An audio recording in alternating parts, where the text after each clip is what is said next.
I don't know. There it Are is. we live? We're back. Here it is. Damn it. We're here. We were what? A trace minute late, maybe a 4-piece, whatever. We're here. Dead homie, Jamie Madrox. Welcome to Dead Man Talking. How you doing? Yeah. Live and direct to you. We are here. And first things first, Madrox, since I got you here, I know I didn't pose this question to you during the break, but I do have a little question, and it was a little bit of, can you name this here cup right here off of maybe this look right about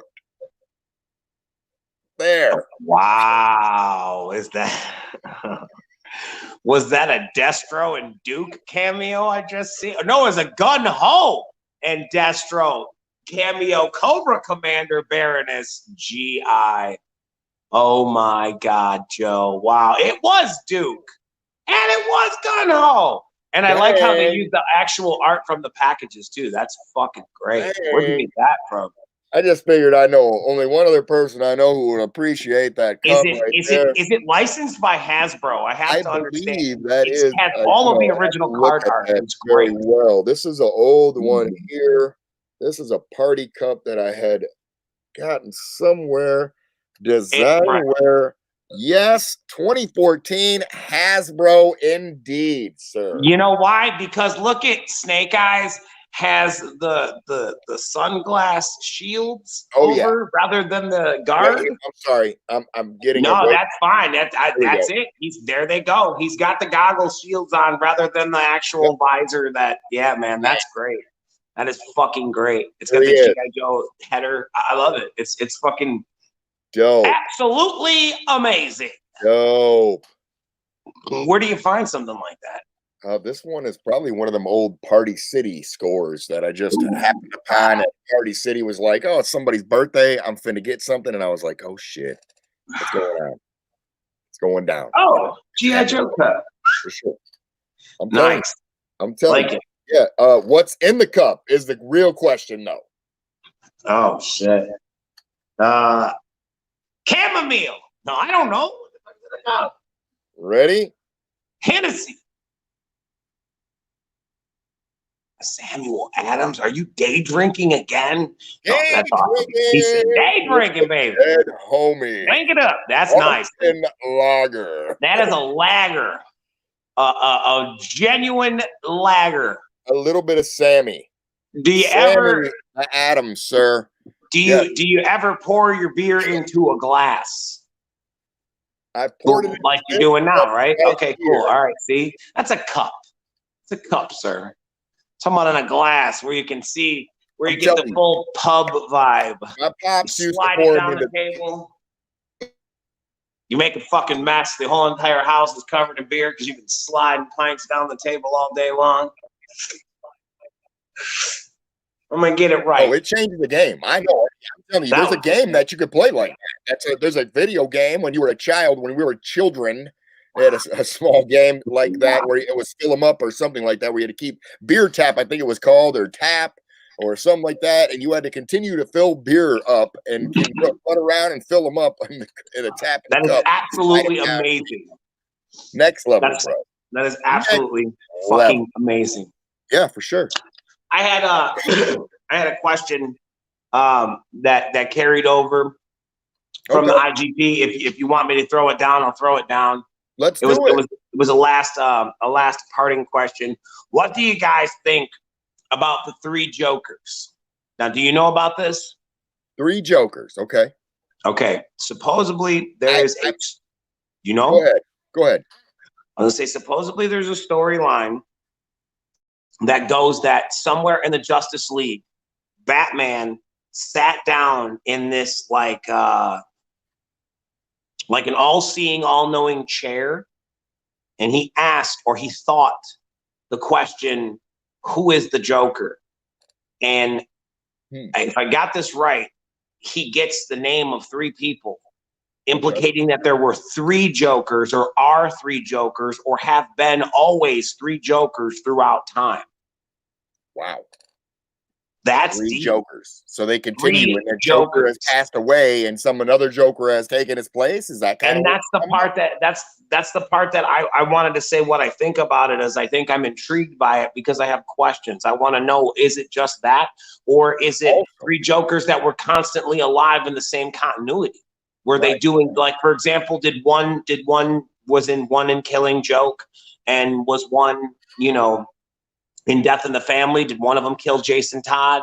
You know what I mean? Like, was it like, I have so many questions. So I think Right. what I think is I think it's a fresh take on extending a storyline or taking a fan favorite character and adding an additional it's fun. It's fun literature. It's kind of like when Frank Castle became the Ghost Rider, and he became the Cosmic Ghost Rider, and it was his job to take care of Baby Thanos. And Baby Thanos sees him killing people and in space, and just is intrigued in watching all of this. Right. And we wonder why Thanos is this fucking, snap the fingers and half the fucking population dies, because he kind of watched, if you think of it in hindsight, he watched Papa Castle, right, aka the Cosmic Ghost Rider, fucking lay people down without question. Right, you know what I mean? So that kind of thinking again. So this is a kind of a fun, to me, I like it to that in the same regard. I think it's a kind of a fun take on how can we take this fan favorite character and elongate it or add things to it to make something new from it. How can you take the old and make it new? By implying that there were 2 more running throughout time, which is really crazy, but I like it and I'm intrigued by it. So thank you, whoever asked that question. Interesting. I will definitely. There's like, I'll have a picture for it on the next episode. There is a preview. I will see you with a question of sorts, and ask you if you have heard that they have also said that now there is oddly enough that both Joker and the Joker or whatever the movie that just came out, the one you didn't say, the one you didn't see, will also now somehow with the multi-type universe thing they have going on in DC, with the way they're going through Keaton and seeing that he will also be able to be, they could, in a sense, they could be fighting. He could fight. You mean that because now everybody owns specific intellectual properties that they can cross-pollinate? Yes, I was seeing this. That's what they were saying, and they were like, technically, Pattinson could be there fighting this Joker now, beating him. Well, they said that. Wow, that's pretty crazy. I mean, not as much as nobody wants to see that guy playing Joker. They don't like the version of his Joker or whatever. Maybe I don't know. I don't like it. Everyone loves it. Everybody fucking loves it.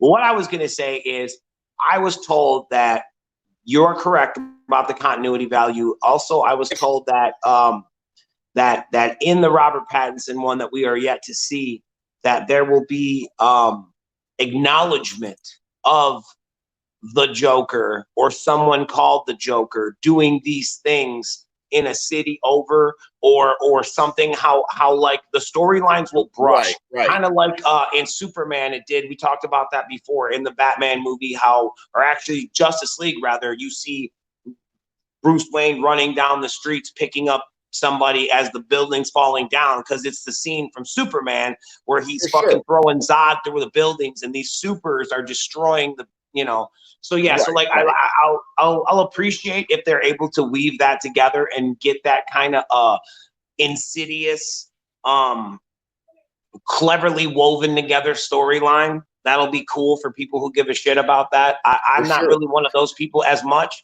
I would just like it to be an acknowledgement of a Joker, not specifically Joaquin Phoenix, but any Joker. It could be any Joker at all. But the idea that he does exist in this continuity where this new Batman will be happening will be really fucking good to me.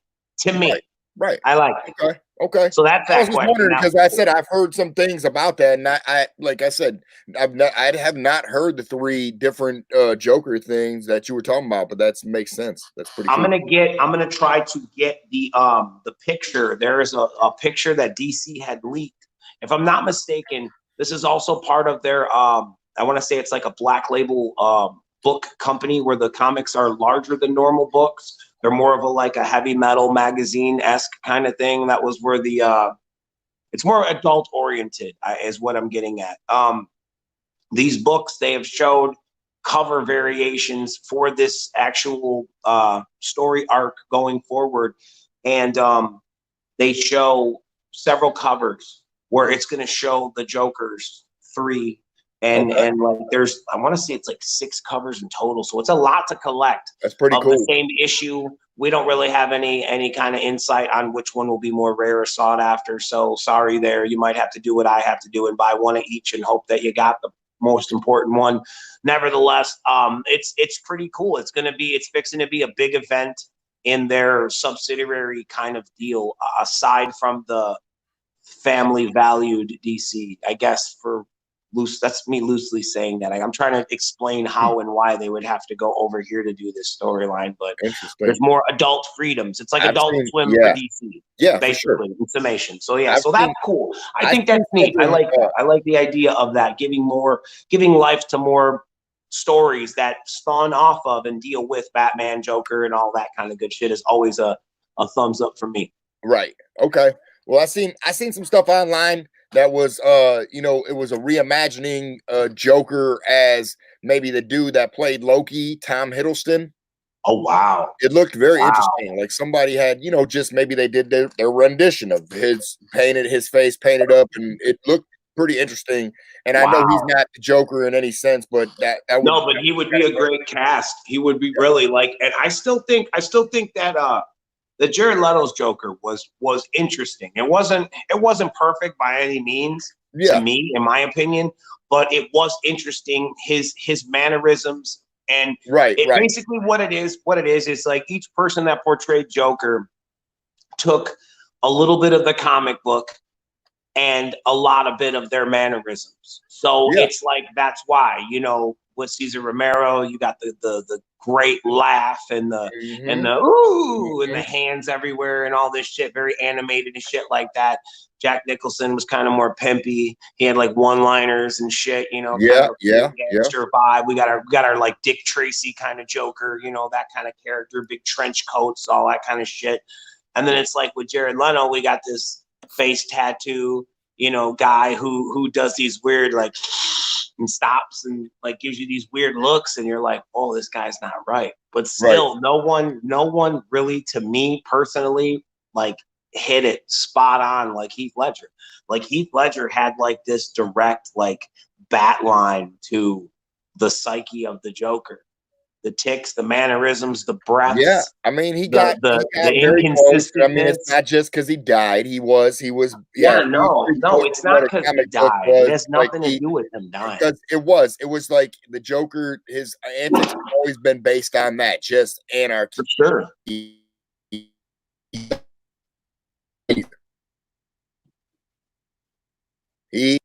He does not do this for a rhyme or reason. It's always just pure anarchy, and that's why I thought it was the shit. Like you're right. That's another thing. That's another thing that had come along with the Jokers of the time and how it evolved. Because again, Cesar Romero was literally just everything, and from the bookends between getting a laugh out of Batman to taking some nonsensical thing. There's a it was like they had to, in a sense, they had to go where they went on that series if you watch it, because every series they have to end up, they have to cliffhanger it and back into it, just like they did the Duke boys and the Dukes of Hazzard. It was like a cliffhanger into the what are the Dukes gonna do this? They even did it on Happy Days. A whole straight up treble, and it's like they're supposed to be jumping a fucking big tar pit or some shit. They did, they did it on most of the for real. It's true. No, cliffhangers became very popular. That was the deal with Happy Days and Brady Bunch and all of them. Part of the thing, like they said, they're always roped up. It was like they look like bumbling buffoons Subdued. when you watch back now, because you're like, they can never catch him. But it's like that was part of the fucking routine of the show. You It's had part to of the get fuckery. they That's did. part of that's the premise of the whole cat and mouse vibe. It was always about that. They go to catch him, they get caught, they get put in peril, they get out, they find the person, they subdue them. And then the person gets out. Then they chase them, they get caught, they get put into peril. Right. It's a fucking figure eight. But that's why it's beautiful, because it lays the premise for how we got there and what happened. But what's cool is, as the kids who grew up on that kind of figured out it's always a figure eight, we never get out of this perilous loop. They're the ones who were the creative writers who started figuring out, let's make this place called Arkham, and let's, they called it Arkham Hospital back in the day, and they implied about it. So, but actually fleshing it out and making it the insane asylum for the criminally fucking of Gotham, insane motherfuckers, it kind of gives it a whole new level to this. Now it's not necessarily a figure eight. It goes off into this weird little appendage over here where there's like a whole bunch of people that all have these sub stories that all tie in, and they all had a brush with Batman. So it's like, it's cool. It all happens for a reason. Every one of those dominoes were set up in order to push forward to what we have now. I think. So that's cool. In other news, I had some movie news for you I wanted to talk about. And it was actually hearkening back to some stuff we talked about before. It was like, I know we talked about Power Rangers probably a little bit ago about the movie 25 years old. There's talks now of a new Power Rangers movie in the works. Wow. And this movie here will do exactly what we had talked about here, tying in 27 years of the TV show, including the past suits, the past Zords, probably most likely the characters, I'm assuming. So yes, like 100%. Any of the alive still willing to play ball cast. Yeah, man. Wow. That'd be sick, right? That's gonna be great. I can imagine, like, I can see a scene right now. It's like, Billy is working on a computer and it's like ding ding ding ding ding ding. What? And he goes and clicks it. Whoa, Billy, it's me, Alpha Fab. What the fuck? And then all of a sudden he's just fucking transported there with, Billy, we need your help. We're like, oh, here we go again. It's like that, and just like that, I'm sucked in. I'm with all about it. You're like, holy shit, it's on and popping again. What are we doing?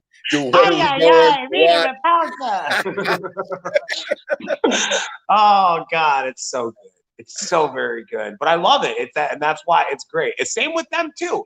Every episode, Rita Repulsa would send somebody to destroy the teenagers with attitudes. Never got that's the basis of a lot of TV programs. It really is. It's like the simplisticness that yeah, man. Basically, you get your heroes. They chase after the people. They get put in peril. Sometimes they get attacked or they're beaten to their last defenses. Let's go for the dragon sword. Tied up, underwater, tied up, and what are we gonna do, my Wonder Boy, my friend? Oh my God!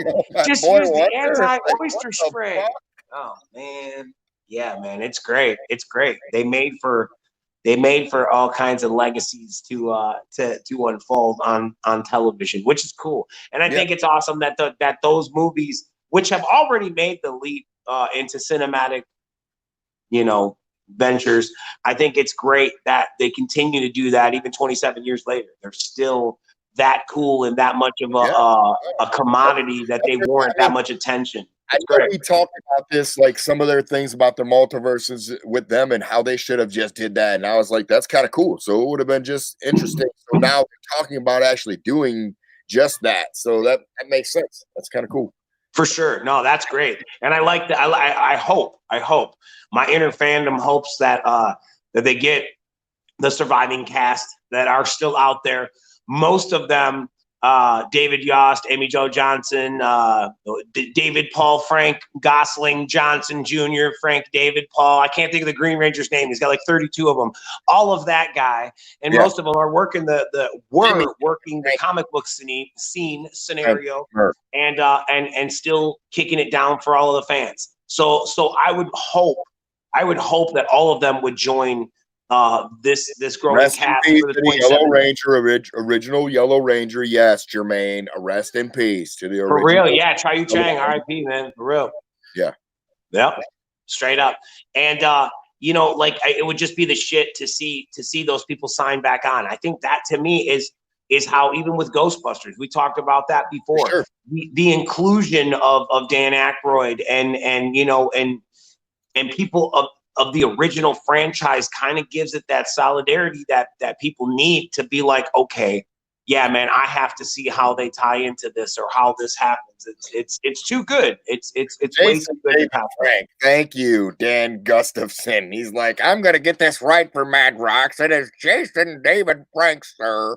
Thank you, Jason David Paul Roger Pimp Johnson James Sedmore Smith Saban Frank.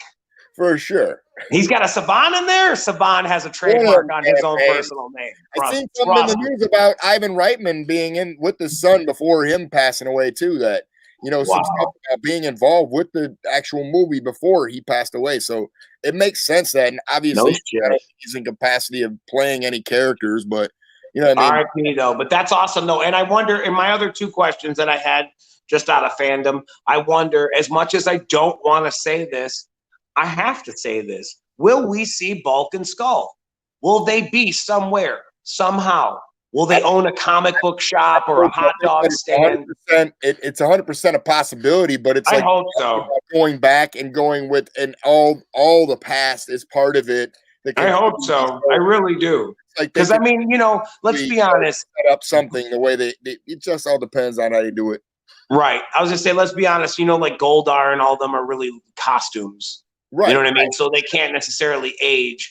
But like people like Rita Repulsa, if she'll come back, and you know, Lord Zed, obviously he's a costume. So it's like those kind of characters, those name drops, knowing that, you know, all of those forces have come together to defeat all of the Rangers and make them extinct forever. It's like, oh shit, it's morphin' time. You could just I'm getting chills, man. I want to Zord up, bro. I'm ready to do it, man. I'm ready to get in there. And my last question was, I have to ask this. Saban is attached to this, right? Yes. Okay, perfect. Yeah, because for those who don't know, he is the fucking creator and person who brought it to the day.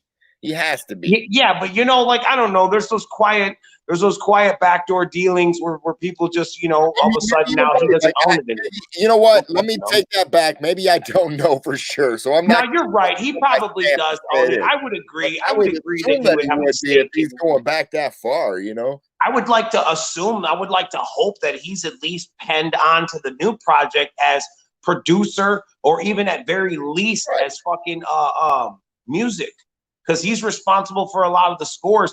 When you Google that man and you see what kind of theme songs he's responsible for writing, it'll blow your mind. It'll fucking blow your mind.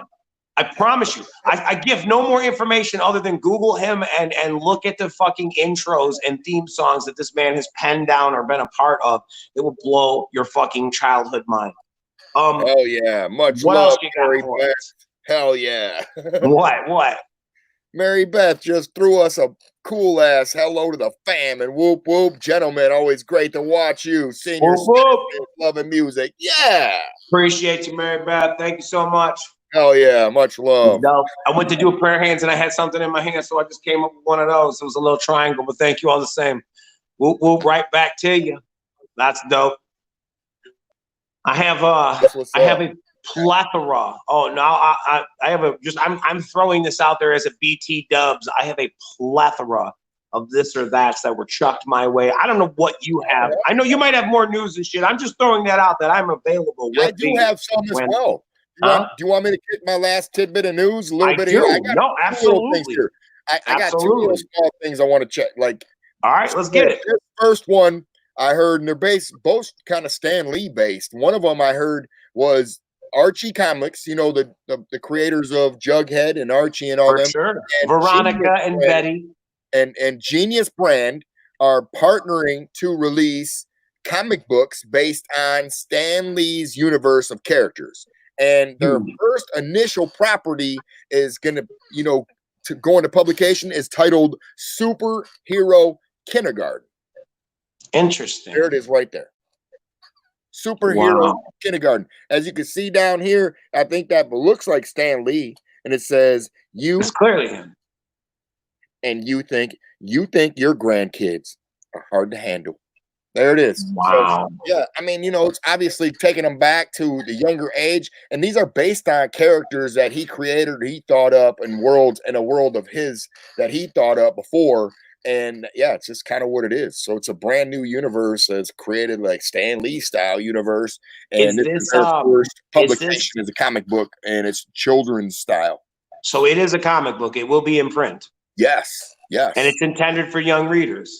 I believe it looks that way, doesn't That's it? awesome. Appears No, that it's way to awesome me. because that's why I had to ask, because I wasn't sure if it was scheduled to be a television show or if it was a digital comic, or I was just trying to figure out how, like, No, I believe it's set for what print. That's their first initial property they're talking about. So it's like they obviously have somebody. I believe it was somebody that was connected to some of the Batman series movies or doing with some of the stuff with that. That was, you know, he is entrusted with Stan Lee's like properties and things of that nature to do. And this is one of the ones they picked out, I think, for first. And kind of, yeah, I don't know. Don't quote me on all this.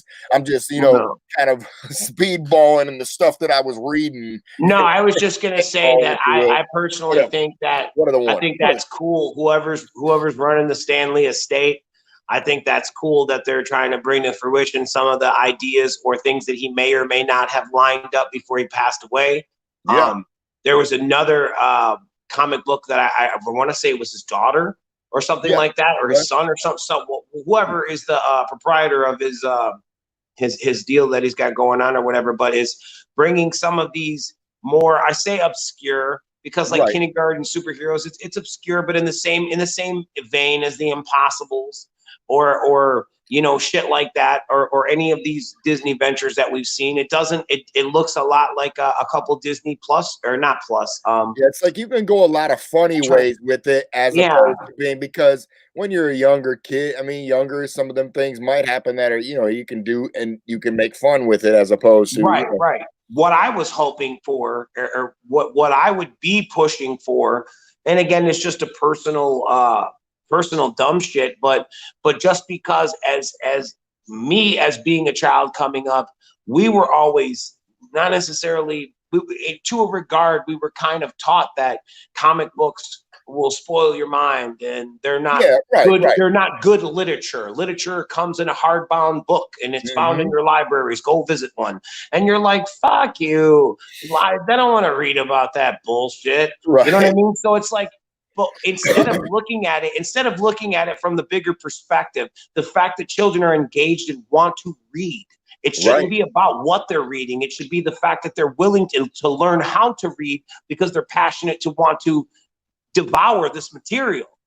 So what I'm getting at is, I would think that would be kind of fresh and probably make Stan smile. Yeah, would be to have those printed and actually solicited to schools as part of I forget what they're called. We used to have them, the book fairs. Remember the book fairs? Sure. They like still something do like for that, kids, you know? man. Like, you know, yeah, they still doing that stuff. My kid becoming all used to before in school going on. For sure, it seemed like it was like every 2 months. Here's another book fair going on. And but you know what though? Okay.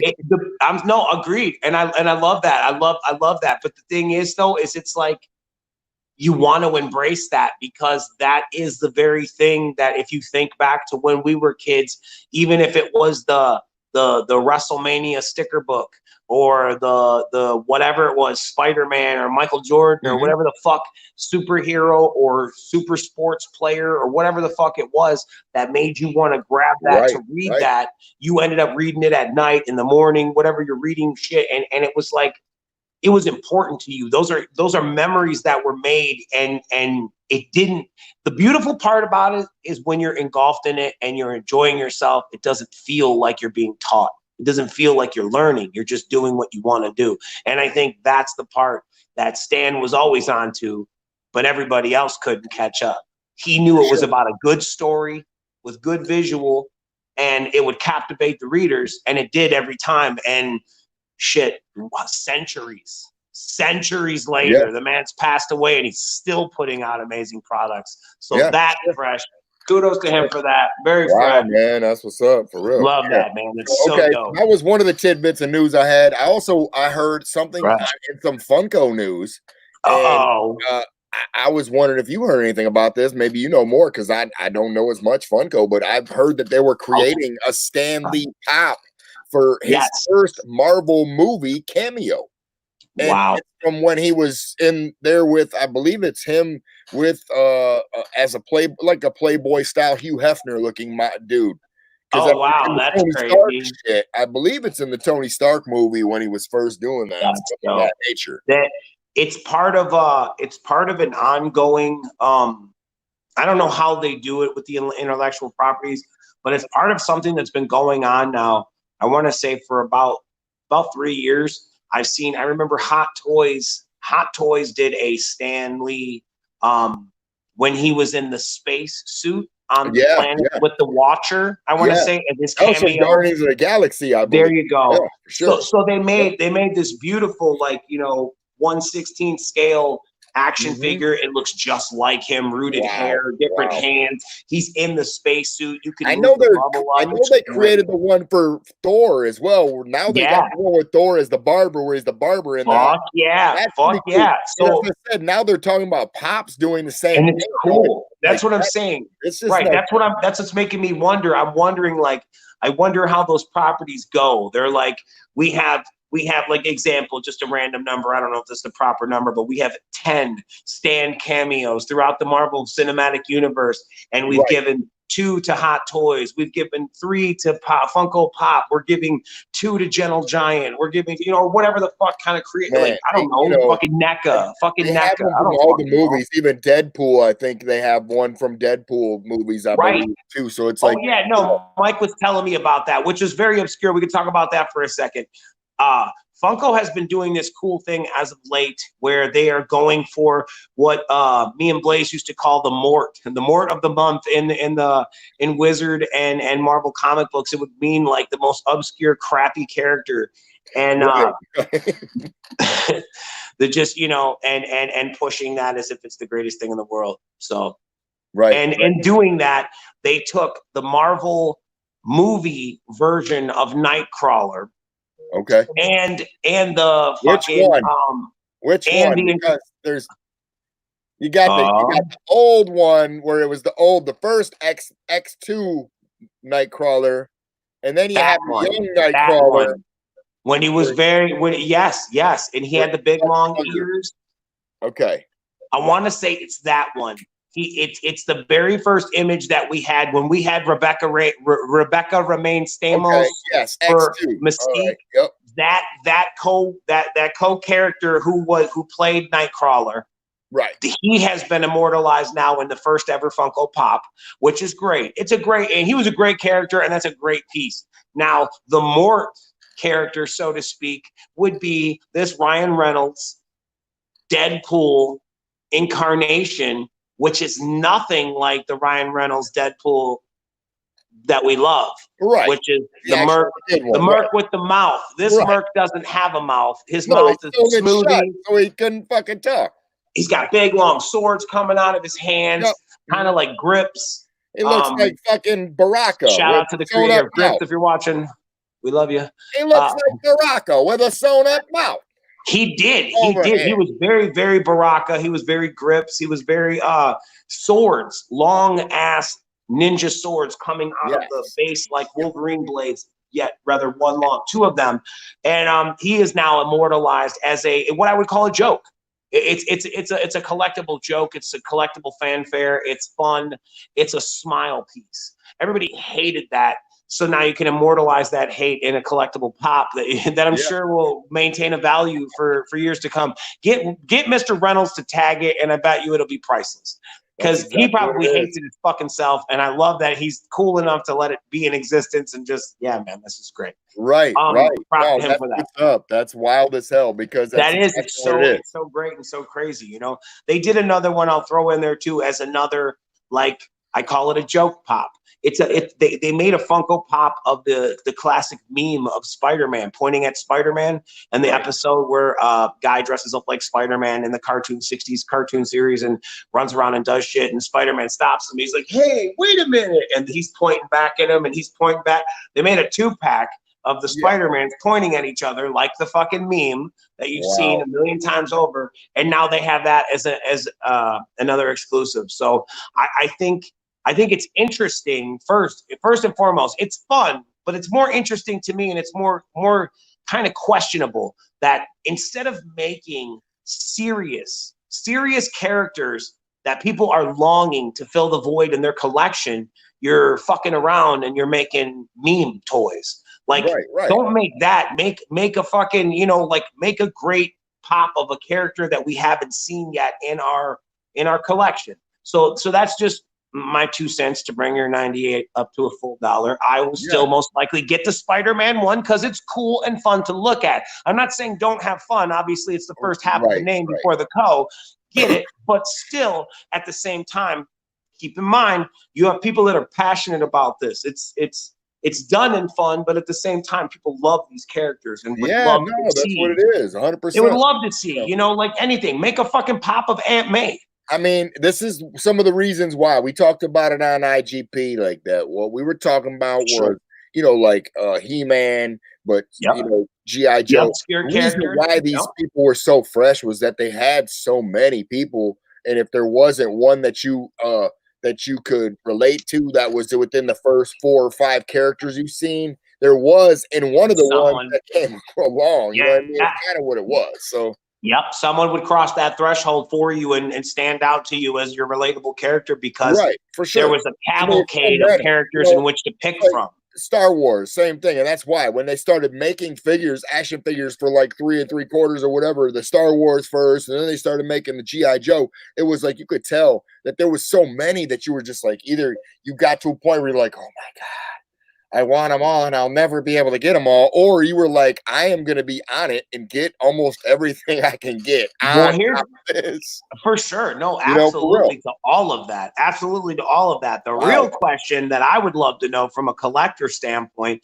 or even from a marketing standpoint, is it safe to say that Star Wars via Kenner Toys, or just the Star Wars franchise in general, are they the template?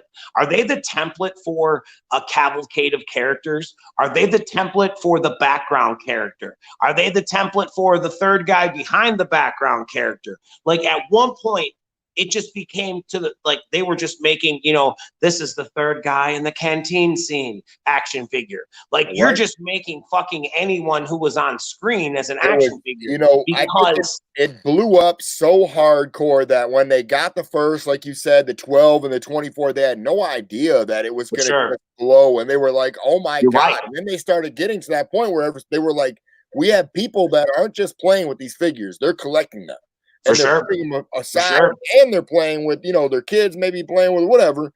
It was like they started figuring out that people were collecting them like cards, like other, like Hot Wheels or whatever was big at the time. Yeah, for sure. Autographs, things that weren't happening that people were doing. So they were like, we could maybe make something. So they were like, well, who haven't we made? Like you said, let's make this guy. What makes me wonder though, a different Imperial suit on. Let's make for sure. Kit Fisto, let's make a figure of him. Yes, for real. Salacious Crumb, let's make a figure of him. Exactly. Yes. It's like any type of stuff if you get into certain things and you do it, and it's like certain things have that type of stuff. Even like Harry Potter, for instance, has that same type of appeal. There's so many characters that there's somebody in there that you might appeal to. So it's like you can make all those things, just like when they make.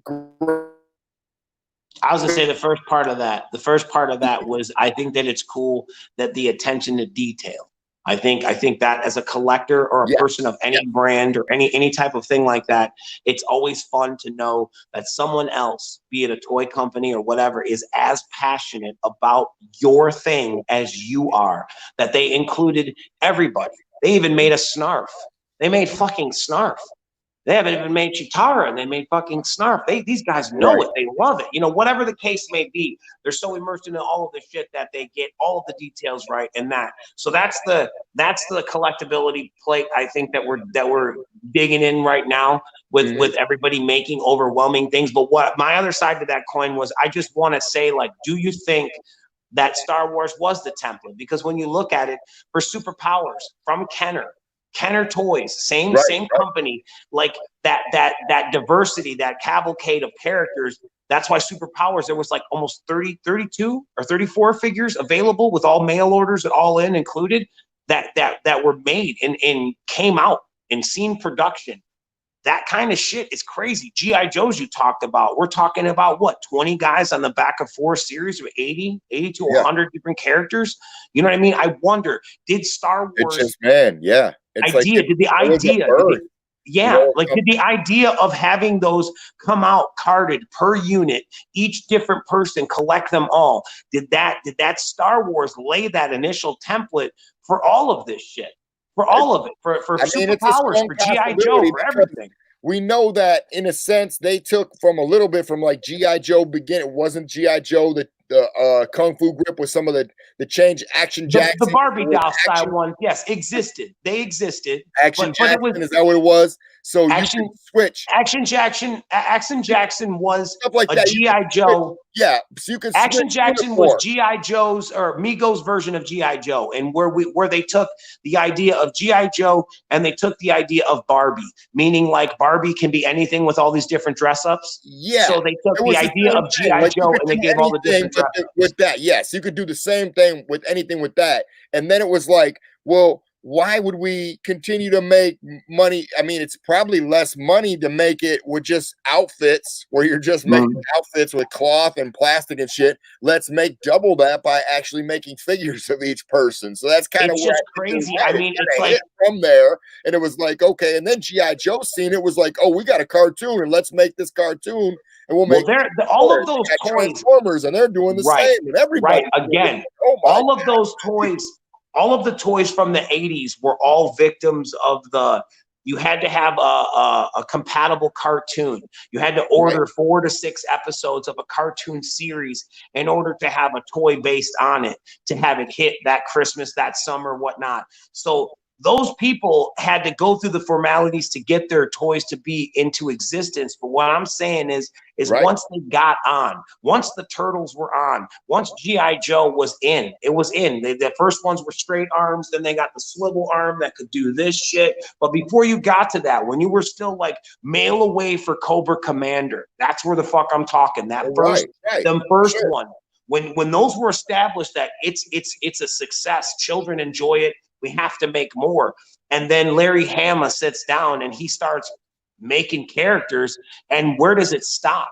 You know what I mean? It's like, I think that's what I'm saying. Like, was Star Wars the template? Like, they have a minimum of 278 characters. We gotta come with 100 or better. Like, I wonder, were they the fucking franchise to beat? I want to know. That's my thing. I think that's exactly what it was. I think that's because and that's cool for them though. Of that, maybe that, because like you said, I know. You know, in a sense, everybody knows out there you collect Migos, right? People know you collect, so you collect a certain thing. But I think people that obviously couldn't have been the original collecting style that got people into the phase. It just happened to be a great one because it has a lot of things in the series, just like what is with Pops right now. Pops own a lot of great properties, so they can for sure. You know, if you enjoy the property, you'll pick that, and maybe for obviously you said it earlier. What was it? Happy Days or whatever. If you want that, all that shit, you're like, I got Alice, and I got Alice's husband, and I got home.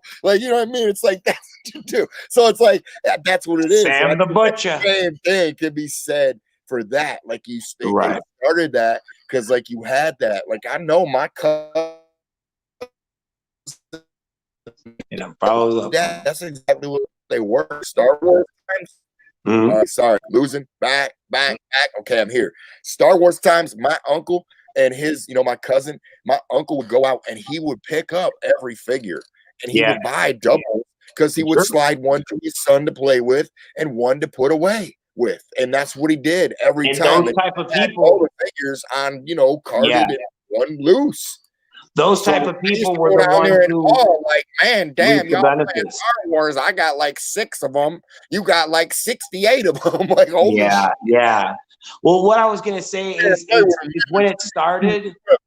When it started, the only thing that had any kind of popularity was like Barbie and the Barbie doll GI Joes you were talking about. So when Mego came on, Mego kind of came on at the time where toys being abundant or having an assortment was kind of like not really a thing. So when they were able to cross Marvel and DC, that was just the cavalcade right there. Like all the staples, all the mainstays, all got an action figure. Holy shit, I gotta have them all. And then Kenner came after that, and Kenner's like, this thing that they got, this toy thing is starting to happen. More people are buying, whether they're collecting them, eating them, playing with them. We don't give a fuck, but they're buying them off the shelves. The shelves can't keep them. So then they're like, we want to try this. And they roll the dice on Star Wars. And it hit. Nobody knew it was going to hit, but it hit. And it kind of just, all that did was blow the market open even wider. It just made everyone look at the market and be like, holy fuck, we can make toys this size. Why aren't we making these? And then everybody comes with something. Then Star Trek has them, and lo and behold, and then we get to GI Joe, the Greatest American Hero from Hasbro, and and then we go blasting through that, and then we come to Transformers and GoBots, and shit just keeps snowballing, and it's like, it's great. And now today, really, where we sit, you're like, damn, now it's on and popping, you know? Right. Now we're to the point where some of those figures are so much value that they just remake them and repackage them because shit we were talking about last episode, last time we were out here about like Silver Hawks and things like that. They were making figures for those people. You know what I mean? And it was like, damn, yo, it's like this for really, sure. It was next level. Used to be a really big business. Dude, seriously, having toy properties linked to cartoons and the Saturday morning cartoon, that used to be big business that, again, played a part of a time. The time is long gone, so the shit doesn't happen like that. So you don't have many toys that are based off of television shows that are Saturday morning cartoons because there is no more Saturday morning cartoons. So now it has to be your favorite Netflix show, like Stranger Things is a big hit. So Funko makes all the Stranger Things characters. That's the closest thing that we have to any kind of it's a whole routine. Different scenario. Well, right, because time has depicted that. Happen like from that same stuff, like you're saying, like, you know, Netflix type things happen and blow up, take off, and now it even got to the point where it was not just Netflix, it was like YouTube properties. We're on YouTube right now. True. Like Ryan, he slangs it big time. Went to Nickelodeon like that. I was just gonna say, like, so it's. I think it's crazy that like if you really look at it for what it was, time has opened up avenues because we used to have 2, 4, 7, 20, 50, and if you were lucky. And if you were lucky, you could turn that dial and pick up them Canada stations. Them Canada stations, you could pick up PBS and you could pick up 62. And that, my friend, was your television intake. So anything that was shown on 247, 20, 50, Channel 62, and PBS was the entire intake of your visual material. And now that's not even the beginning. There's 385 channels in some of these dish networks. Right. It is for your real. Your options are fucking limitless. And so of course, nothing holds anything anymore. I watched like 6 of them. 6 of the 852. You're probably straight up. Hey, you like what you like. But I'm just saying though, it seems to me that all of those options have kind of watered down the dedication that used to be warranted by a show. If a show would be popular on 247, 50, 20, what have you, 50 and 20 would get the reruns. 247 were your main national television that everyone in the world would see. So when you would see those shows and something would hit, it would be a big deal. Where's the merchandising? Where's the lunch boxes? Where's this or that? And now everything has that. So there's no specialness. That's all I'm saying is there's no specialness like it used to be once upon a time. So now when things hit, it really means something. It really means something when something hits nowadays, because it is so hard and people are so fickle and don't want to invest or buy or be sold on anything new, because everything, I mean, is to me, is it that, or is it that, you know, people, that there's only a certain amount of people that obviously that you're, you know, sometimes it has to do with people.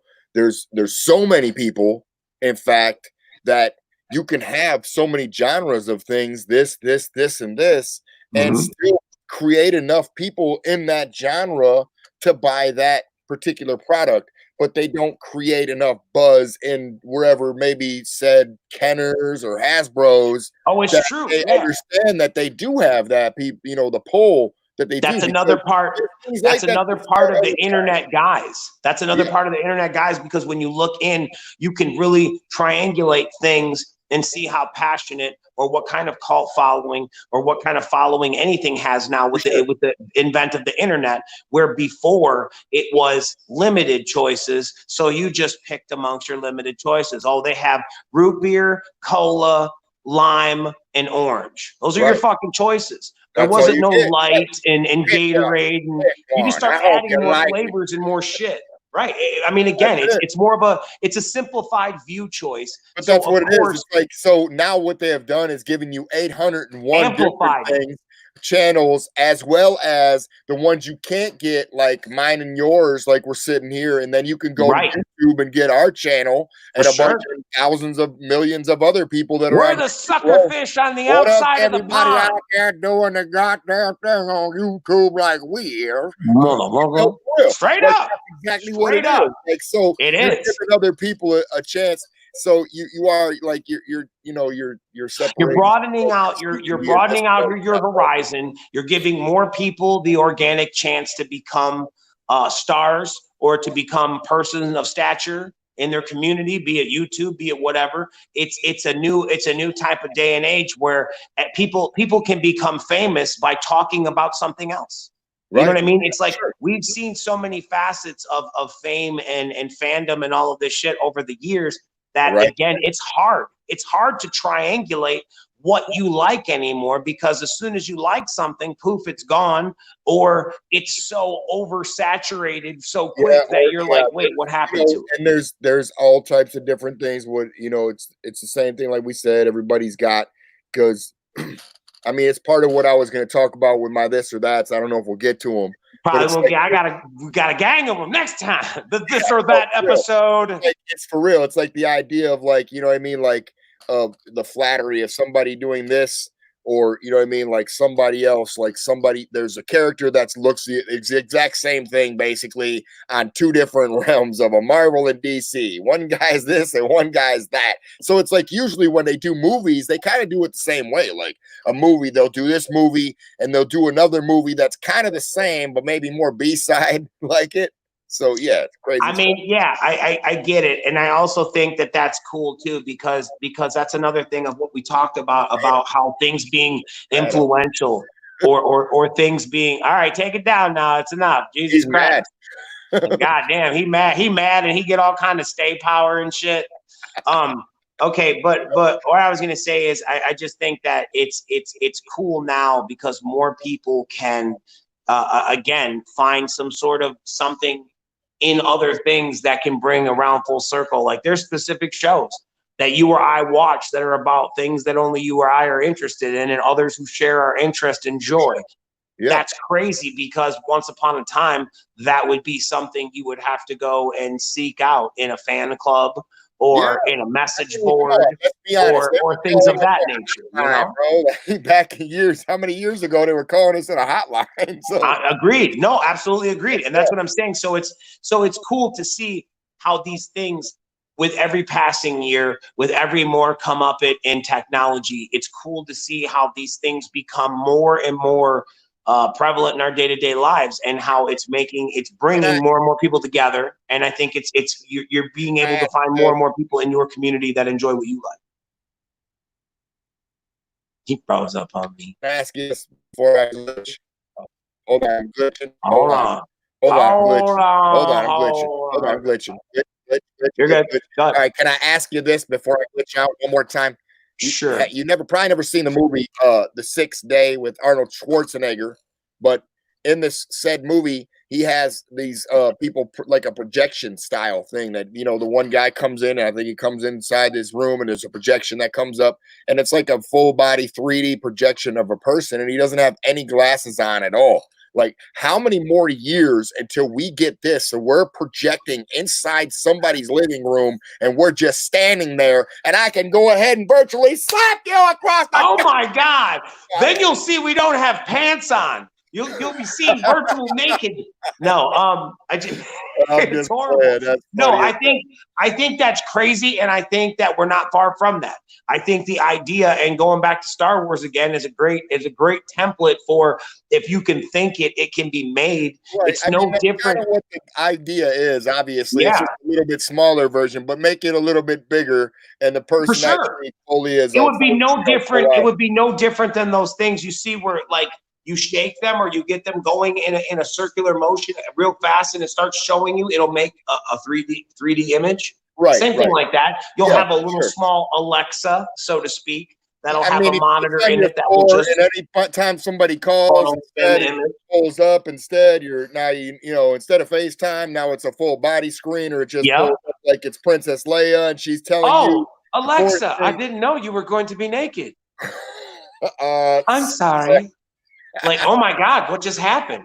Like, yeah, hey now, I just wanted to know what time it was. You think you could put some clothes on, Alexa? I was just getting out of the shower, sir. Alexa, I had my shower mode on, and Alexa turned on my phone. Right. And then she gets all mad at you, and she starts turning off your coffee pot in the morning, or taking digital dumps in your trash can. All kinds of shit. Golly, that's our movie, right? Alexa, the movie. You thought you could trust her. You let her into your home, and now she's calling the shots. Blumhouse presents. Why you put Blumhouse in it? Alexa, the movie. Come on, man. You know it's good. It's basically the premise of Chucky, less Chucky. It's just it's basically all of your little intelligent little iBots and all your little fucking robots against you. They're like vacuuming in your face instead of your carpet. Coming back, and they're all coming back, and they're gonna take you down Terminator style. You better look. All the VCRs you threw away are back. Oh, I love it. All the VCRs you threw away are back to get you. Holy shit. Technology. Damn, that bitch is called Alexa. Technology. Volume 1. It's all a bunch of old bullshit you used to use for a little while. It's like, this shit sucked. Oh my God. Duster. Oh my God. We said one of the coolest. One of the absolute coolest things is we've been saying for years, and I love that Fritz is down with that kind of ninja shit, because it really is not normal in the least way, shape, or form. But we've always said that we wanted to build a electronical wall of information, meaning that anything that you give us, we can read it and transform it into whatever we need. You give us a beta, tape, we can put it in the beta machine that runs to the computer, and we can change it into what we need it. You give us a cassette tape, an 8-track, a reel-to-reel of microfiche. You give us the big-ass laser discs. Okay. We want it all. All right. We want to be able to read it all. I think that type of technology needs to come around, because to anybody who has any of those great things, like, because shit goes out of print. There's some shit that only exists on beta. Right now, I was hearing that, man, probably about 4 years ago. It's how long ago this was. They were playing commercials about the very type of stuff you're talking about. It's like a memory type of, you transfer old tapes. We transfer everything that you used to own old school onto some new format for you. Yep. You can have it, you know what I mean? So it's like an iCloud or some type of shit like that. Yep. Red Dragon. I'll say 2 more words. Manhunter. Reasons why you don't send those things. Remember that? He said, you just went all fucking creepy on me, but no doubt. You Red Dragon or fucking Manhunter, both stories premised around a guy who worked at a transferal company and watched family footage and knew the whole fucking family and then went and killed them. You psycho fuck. It's a scary movie. Which one do you like better, Manhunter or Red Dragon, if you've seen them? If you know about the Hannibal Lecter movie series, Silence of the Lambs, it's etc. etc. I've seen a little bit of both of them, and yes, like I said, I thought they were both kind of crazy. They are absolutely fucking batshit crazy. Yeah. Remember when that guy started eating that painting? He was going at it, dude. Like, that is a Picasso, sir. You know, I'm telling you, what's even crazier is the original one. I think we talked about this a long time ago, but the original one before that, I don't remember what it was called before the Red Dragon. There's another fucking Manhunter. Manhunter. Okay, yes. Wild. It's like a foreign film or a more low budget foreign take. I actually think that one's a bit more scary. Manhunter is the best in the series. Fair enough. Fair enough. In the series. Okay. All right. It's the most tortured one in the series. It's insane. In the series. Okay, gotcha. Yeah, I believe you watch them in order. It's different people playing in there, right? And then they You don't get your movie again later on. It's not Anthony Hopkins. I believe you watch Manhunter, then you watch Silence of the Lambs, then you watch Hannibal, and I believe that is the trilogy as intended. Or it may be Red Dragon in place of Manhunter because they're both the same movie. What I was gonna say is, when that guy starts eating that fucking painting, that would be equivalent to me or you being like, can I see that Spider-Man #1? And they're like, yes, sure. And you smash it and just start eating it. Or can I see that Soundwave Gen 1 AFA 90, please? And you just smash it and start eating the fucking thing. They're just like, what the fuck are you doing, psycho? That's an AFA 90. I'll tell you, 10 grand. The best to me is when dude fucking is in Red Dragon and he's in that chair and they're shoveling him down the wheelchair. Do you see? Yeah. Do you see? He was like, God damn it, yes, I see everything. I'll never write about it again. I promise. I'll never die. Do you see? Yo, wild. The South Park one is even just as good. No, please, no, my phone. No, family photo. Appreciate it a little bit. Oh God, it's so historic and so amazing. Yes. Oh man, that's great. Good shit. Right, well, it looks like we made it. We fucking officially got there. It's 4:20. Light them up if you got them. But we're about to get the fuck out of here. Much love from you way over here, Blaze Your Dead homie, and the one and only Jamie Madrox. Yeah. Thank y'all for stopping by, man.